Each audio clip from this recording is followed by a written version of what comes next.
आजकल बहुत से लोगों में ये चीज पैदा हो गई है, 4 पैसे आए और बदअकीदगी की तरफ उनके कदम चले। गरीब था तो अच्छा खासा था, ये मैंने खूब देखा है, खूब मैं देख रहा हूं।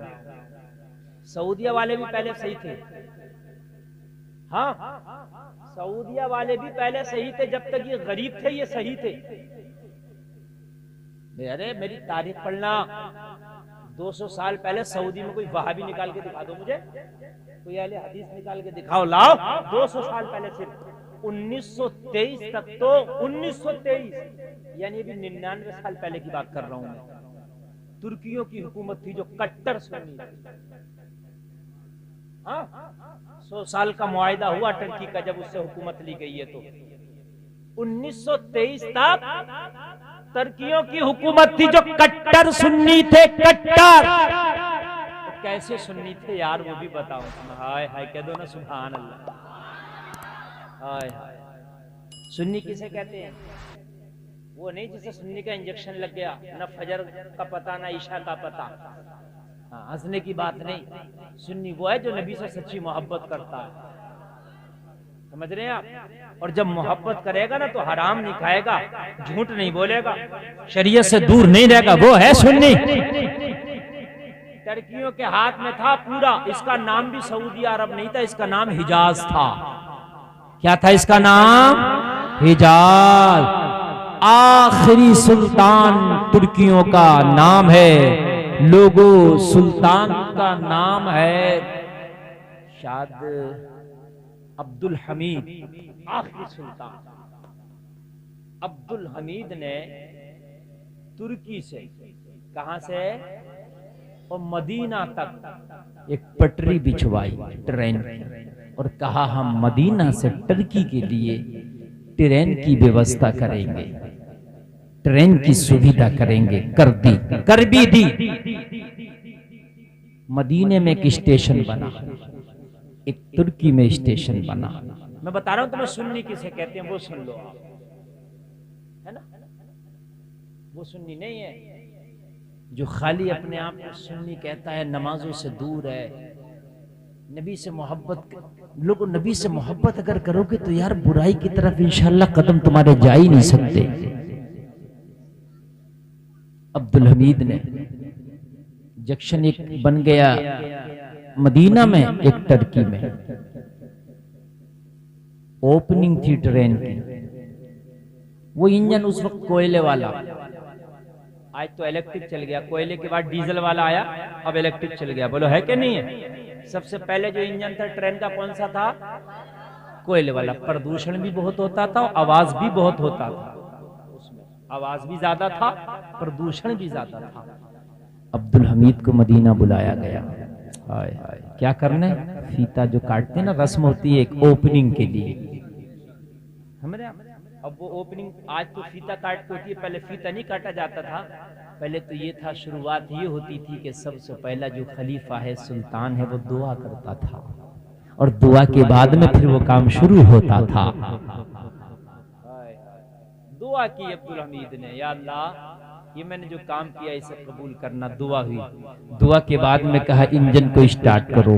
ट्रेन के इंजन को स्टार्ट किया ना तो उसमें आवाज ज्यादा होती है, बहुत ज्यादा आवाज, बहुत ज्यादा आवाज, बहुत ज्यादा आवाज। इसे कहते हैं सुन्नी। कहा बंद कर दो इंजन को, बंद। सुल्तान का कहना बंद। वो कहने लगा आज के बाद इस इंजन को कभी स्टार्ट नहीं किया जाएगा, आज के बाद ये ट्रेन कभी नहीं चलेगी, आज के बाद यहाँ ये इंजन कभी स्टार्ट नहीं होगा, इसे एक तरफ खड़ा कर दो। कहा सुल्तान अजीब बात करता है, उस जमाने के एतबार से कितने दिरहम और दिनार खर्च हुए होंगे, और सुल्तान इतना रुपया पैसा खर्च करके तूने ये ट्रेन चलवाना चाहा था, और जब ये पाए तकमील तक काम पहुंच गया तो तू इसको कहता है कि रोक दो।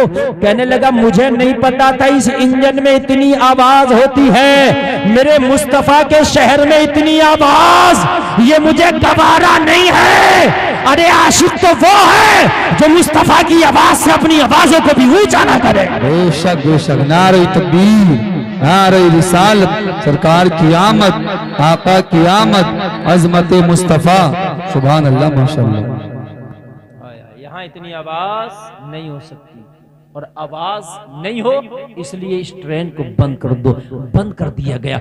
आज भी वो इंजन मदीना में खड़ा है जो तुर्कियों ने बनाया था। लोगों, उस इंजन के सामने लिखा है, बिल्कुल सामने, अस्सलातु वस्सलामु अलैका या रसूल अल्लाह। जरा जोर से बोलो।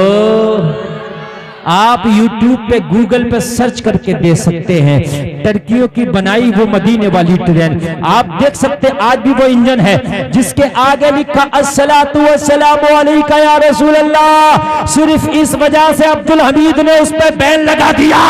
नबी, मदीना नबी का शहर है और इसमें बड़ी ऊंची ऊंची आवाजें हो, ये मुझे गवारा नहीं है, इसलिए आज से इस जंक्शन को बंद किया जाता है। बेशक बेशक, बहुत अच्छी तारीफ हजरत, बेशक बेशक बेशक। उनके हाथ में था उस वक्त वहां का निजाम।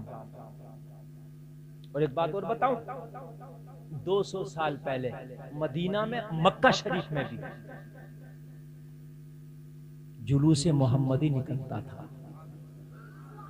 सुभान अल्लाह बोलो यार। वो तो जब से इनके तेल निकले, इन पे रियाल आए, इन पे माल आए ना, ये गुमराह माल जो है गुमराही की तरफ ले जाता है। 4 पैसे आए, जब तक गरीब था अच्छा खासा सुन्नी था, और जब 4 पैसे आए तो बदलने लगा। क्यों? अब आया तेरे पास ईमान, पहले नहीं था तेरे पास ईमान। 4 पैसे आए, बड़े बड़े लोगों से मामलात क्या बने, बदलने लगा। ओ लोगों, अल्लाह से दुआ किया करो, मौला ऐसी दौलत दे जो हमारे कदम ना डगमगाएं। अगर कदम डगमगा जाए तो ऐसी दौलत से हमारी गुर्बत अच्छी है, हमारी गुर्बत अच्छी है। हाय हाय। एक बुजुर्ग का तो ये हाल था, मैं बताऊं किसे कहते हैं नबी के आशिक। ए बच्चे खामोशी से बैठे, आप भी तकरीर सुने। पानी तो बरस रहा है और ज्यादा पिलाओगे तो और बरस जाएगा ये। हाँ, आप तकरीर सुने, बड़ी मेहनत की आपने। अब पानी उन्हीं पिलाते रहेंगे ना तो फिर अब पानी बरस रहा है, और मना कोई नहीं करेगा। तुम तो 4 लोगों को खड़ा करो तो जिसे प्यास न लग रही है वो भी मांगेगा। आप बैठ के बस तकरीर सुने। एक बुजुर्ग थे, मदीना शरीफ जाते, हर साल मदीना जाते, और जाने में उन्हें 6 महीने लगते और आने में भी 6 महीने लगते। 6 महीने मदीना जाने में लगते, 6 महीने मदीना से आने में लगते। और मदीना पता कितनी देर रुकते? मुश्किल से 20 या 30 सेकंड। मुरीदों के साथ जाते मदीना शरीफ, 6 महीने जाने में, 6 महीना आने में, और मदीना जाकर नबी के रोजे के सामने पहुंचते तो कितनी देर रुकते? 20-30 सेकंड। फिर वापस। और जब वापस 6 महीने में घर आते तो मुरीदों से कहते सामान ना खोलना। क्यों? कहा फिर मदीने चलो। हाय हाय। और 6 महीने में मदीना पहुंचते और मदीना जाके कितना रुकते? बस। और फिर कहते चलो घर। और घर पहुंचते कहते सामान ना खोलना, फिर मदीना।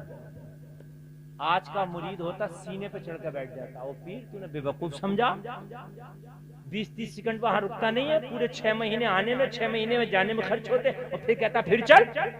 मगर वो पीर भी सच्चा था, वो मुरीद भी सच्चे थे। यार बोलो ना सुभान अल्लाह। यहाँ तो अगर जुमा की नमाज में इमाम की तकरीर जरा 5 मिनट लंबी हो जाए ना तो घड़ी को देखने लगते हैं, ओ इमाम साहब काम है, जरा जल्दी करो। हाल ये। अगर तरावी की नमाज में ना थोड़ा सा कुरान शरीफ हाफिज कुरान ज्यादा पढ़ देना तो पूरी मस्जिद में खांसियों की आवाजें आने लगती हैं। सही बता रहा हूं। अत्तहियात में अगर इमाम थोड़ा लंबा कर दे कायदे आखिरा में तो खांसी चारों तरफ से कि जल्दी से सलाम फेरो। हाँ हो गई हमारी, हमने पढ़ लिया इमाम साहब, आप भूल तो नहीं गए, सो तो नहीं गए। ये हाल है हमारे। और वो था 6 महीने आने में लगाता, 6 महीने जाने में लगाता, 30 सेकंड रुकता, मुरीदों से कहता सामान ना खोलना, फिर चलो। और मुरीद फिर चल जाते। आज का चल जाता, मुझे खुद बताओ, बैठ तोड़ दे, कहता अपने बस की बात नहीं पीर साहब, शजरा ये रखा वापस लो, तुम्हारी मुरीदी तुम्हें मुबारक। और भाई मैं ऐसा मुरीद नहीं बनने वाला है। मेरी बीवी भी है, मेरे बच्चे भी हैं, भाई मेरे अहलो आयाल भी है, मेरा कारोबार भी है, मेरा बिजनेस भी है, मेरा मकान, मेरी दुकान, मेरी खेती बाड़ी भी है। यही थोड़ी ना करता रहूंगा। यहाँ तो 5 मिनट जुमे की नमाज में रुकने तैयार नहीं। यहाँ तो तरावी की नमाज में 5 मिनट जो है अगर ज्यादा हो जाए तो तैयार। क्या हो गया मुसलमानों? कहा हुजूर ये तो बताइए, हमें ये शिकवा नहीं कि आप 6 महीने हमें सफर में रखते हैं, 6 महीने आने में 6 जाने में, हमें ये शिकवा नहीं, कोई बात नहीं, पूरी जिंदगी भी अगर रखोगे हमें सफर में तो हमें ये कबूल है, इसलिए कि हमने आपका दामन पकड़ा। लेकिन हुजूर ये तो बता दो कि मदीना में आप रुकते क्यों नहीं? मुश्किल से 20 से 30 सेकंड रुकते हो, उसके बाद वापस हो जाते हो, घर पे सामान नहीं खोलने देते, फिर मदीना जाते हो। हुजूर वजह क्या है? पीर ने बताया, जब मैं रोज़ा रसूल के सामने पहुंचता हूं अपनी सांस को रोक लेता हूं, जितनी देर सांस रोक सकता हूं उतनी देर ही रुकता हूं। बेशक बेशक, सुभान अल्लाह। जितनी देर सांस को रोक सकता हूं उतनी ही देर मदीना में रुकता हूं, उसके बाद जब सांस नहीं रोक सकता वापस हो जाता हूं। हुजूर इसमें क्या मामला है? हुजूर ऐसा क्यों करते हैं आप? कहने लगे कुरान में है, ए ईमान वालों अपनी आवाजों को नबी की आवाज से ऊंचा ना करो। या अय्युहल्लज़ीना आमनू ला तरफाउ अस्वातकुम फौका सौतिन नबी। मैं बता रहा हूँ सुन्नी किसे कहते हैं।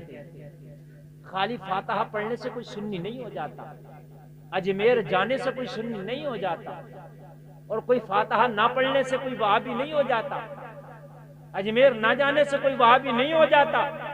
ओ लोगों, हमारा झगड़ा फातिहा का नहीं है, हमारा झगड़ा तीजे 40 में का नहीं है, हमारा झगड़ा तो बस मुस्तफा की अजमत का है।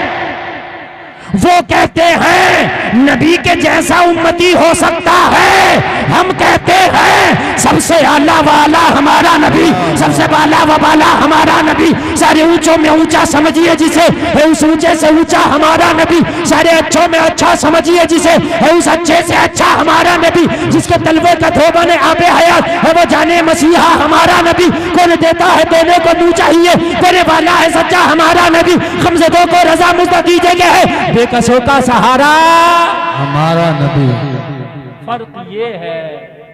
ओ ऑपरेटर साहब, ये 2 डब्बे क्यों रखे? बजाओ इन्हें, बज रहे यार, आवाज तो नहीं आ रही, जरा जोर से बजाओ, जोर से बजाओ।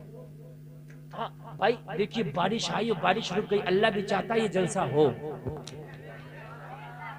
बोलो ना यार सुभान अल्लाह।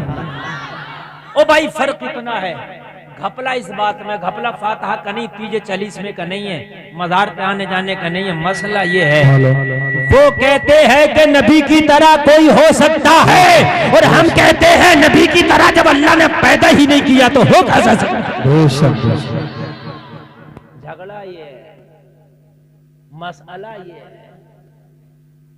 लोगों कहा जब तक मैं सांस रोक सकता हूं मदीने में रुकता हूं, जब सांस नहीं रोक सकता वापस क्यों? कहा अल्लाह ने फरमाया, ईमान वालों नबी की आवाज पर अपनी आवाज को ऊंचा ना करो। मेरा ईमान कहता है कि यहाँ सांस भी ना ले, इसलिए कि मदीने की हवाओं पर तेरी सांस की आवाजें ऊंची ना हो जाएं। हाय हाय यार, ये इश्क है। अच्छा एक बात बताओ, जब इंसान सांस लेता है तो उसकी भी एक आवाज होती है कि नहीं होती? और रात को वो आवाज ज्यादा महसूस होती है, दिन में शोर ज्यादा होता है इसलिए महसूस नहीं होती, लेकिन बहुत धीमी होती है। मदीने की जो हवाएं हैं, मैं नहीं चाहता कि मदीने की उन हवाओं पर मेरी सांस की आवाज ऊंची हो, इसलिए जितना सांस रुक सकता है मदीने में रुकता हूं, जब सांस नहीं रुकता तो वापस आ जाता हूं। और जब घर आता हूं तो फिर दिल को करार नहीं होता, फिर मदीने के लिए निकल पड़ता हूं।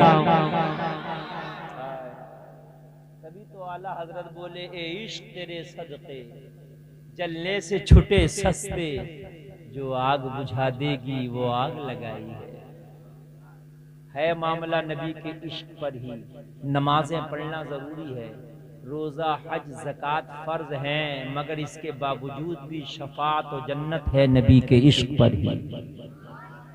कान खोल के सुन लीजिए जो मैंने जुमले कहे। मैंने तकरीर शुरू कर दिया, मजा आएगा आपको, आप झूमेंगे इंशाल्लाह। आप सुनिए, अगर नबी से मोहब्बत किसी को हो जाए तो कान खोल के सुन लीजिए, वो जब तक मरता नहीं, जब तक के वो जन्नती ना हो जाए। नबी से मोहब्बत करने वाले को जब तक मौत नहीं आती, जब तक के वो जन्नती ना हो जाए। और नबी से जो बगावत करता है रातों दिन काबे में सजदे में पड़ा रहे मगर वो जन्नती होके नहीं मरता। इश्क पर ही है सारा। रातों दिन काबा में पड़ा रहे, अगर नबी का आशिक नहीं है तो जन्नत का हकदार नहीं। और नबी का अगर आशिक है ना तो लोगों कहीं भी है कैसा भी है, जब तक मरता नहीं जब तक क्या वो जन्नती हो नहीं जाता।